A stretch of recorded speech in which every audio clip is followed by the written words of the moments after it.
উকিল বাবা হলো 2 নম্বর বাবা। আমাদের সমাজে উকিল বাবার প্রথা অনেক বেশি আছে, আপনাদের এলাকায় আছে?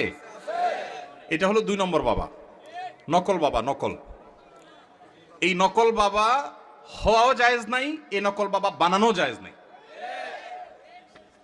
ভাইরা আমার, বিয়ে শাদিতে আমাদের দেশে মনে করা হয় যে একজন উকিল বাবা লাগে, এরকম একটা ধারণা আছে না নাই?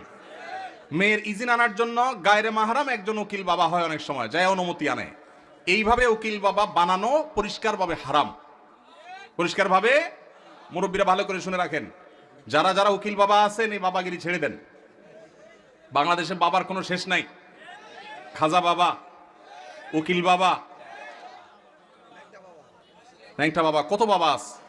আল্লাহ তাআলা এই সমস্ত নকল বাবা থেকে আমাদেরকে হেফাজত করুন। বিয়ে উপলক্ষে কোনো উকিল বাবা টাবা চলবে না।